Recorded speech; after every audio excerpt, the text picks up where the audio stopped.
Hey guys, welcome back to the Rest Stop with Soundstage EDU. You know the deal. This is where we pull over for a minute, check the map, and make sure we're not just driving in circles in the world of music education. Today, I want to hit the topic that might just change the way you think about percussion education, and maybe even music education as a whole.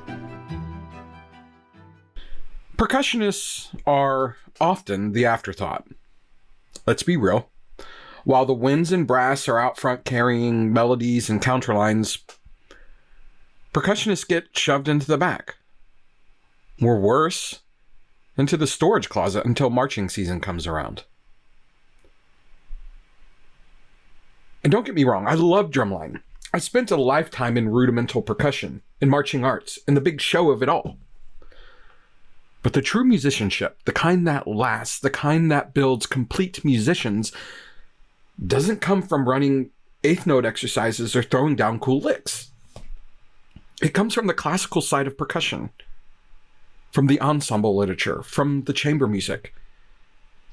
This is where we learn empathy through our music, where we learn nuance, things we don't typically get as a percussionist in a percussion education program, if that is even such a thing. Recently, I saw a post floating around some percussion instructor groups. Somebody posted the bass drum part from North by Northwest. There were 2 notes in the whole piece. 2! The rest? Well, what was that? It was page after page of rests.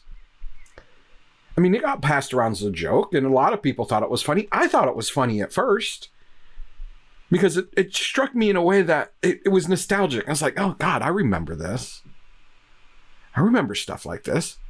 I mean, literally pushing the back, because that's where percussionists stand in the wind ensemble. We're in the back of the room, because that's just how you stage it. I get that. But I remember just hanging out back there as a kid with many of our band literature pieces and just wondering, will this get any better? But here's the truth about all of this. When that particular post or that image hit the percussion instructor groups, it struck a nerve. I mean, yeah, some there laughed because we were just uncomfortable with it. But this is exactly why percussion ensembles matter. One instructor put it perfectly. Band literature alone does not give percussionists the same educational experience as their woodwind and brass counterparts. Percussion ensemble is a non-negotiable. And they're absolutely right. If the only thing your percussionists ever get to do is fill time until the big crash, they're never going to learn musicianship, phrasing, texture, or how to carry a line. I'll never forget the first time I introduced percussion ensemble into a program. I mean, this was 20 years ago. We were just figuring it out. No one had ever done it in that district, and I'll be honest, I didn't know if it would land. I was younger, I was in my mid-20s, and not everyone really took me seriously anyway, despite where I'd come from.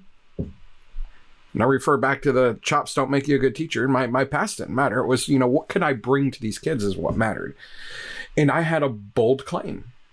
And I had a bold idea. And it was going to require a lot of work and a lot of extra time. And the director just wasn't sure if he was down with that idea, but he let me run with it. I also didn't know if it was going to land with the kids, because it wasn't necessarily cool, fast, loud crap, like our drummers tend to lean towards. But I pulled out a score, the red binder, red cover. It was bold, it was big, it was thick, and I had a stack of parts. And we tackled David Maslanka's Crown of Thorns. That's a serious work. A piece that demands more than just rhythm. It demands soul, empathy, understanding, nuance, emotional intelligence.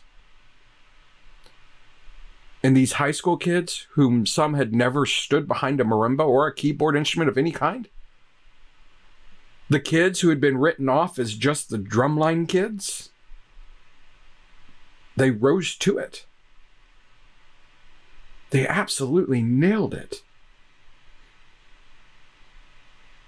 Years later, one of those students reached out to me. He said he still gets goosebumps when he thinks about that performance. He told me it was life-changing. And you know what? It was life-changing for me too. And that's when I realized that Percussion Ensemble wasn't just an extra. It was the missing piece. So here's my challenge for you. Whether you're a director, an instructor, a booster, or even a parent listening in, stop treating percussion as filler. If you're not programming Percussion Ensemble, even one simple piece on a spring concert, you're selling those students short. You're robbing them of the same deep, layered, expressive experiences that their peers on flute, trumpet, and clarinet get every single day. Percussion Ensemble is not optional. It's non-negotiable. And this is why I talk so much about year-round opportunities for percussionists. Because marching season is seasonal. Band contests are seasonal. But musicianship, that's forever.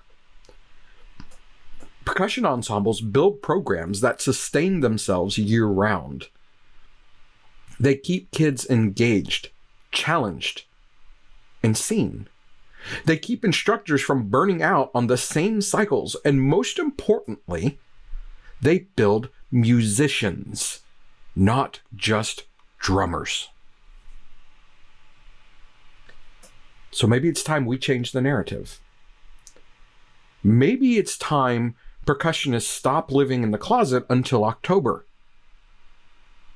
Maybe it's time we start programming ensembles, chamber works, and literature that lifts them up. Because when you do, the results are life-changing.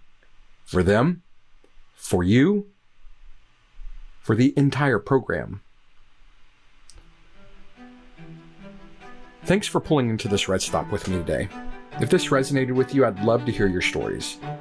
Join the conversation in our Soundstage EDU Facebook group, and let's talk about how to make Percussion Ensemble a priority in your school.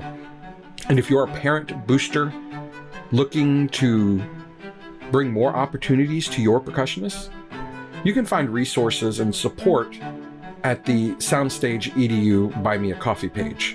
I'm going to start loading in more and more resources there. And if they let me do them all free, I'll do them all free, but they might not. But bottom line, support this work there at buymeacoffee.com/soundstageedu. Until next time, keep building better programs, and I'll see you at the next rest stop.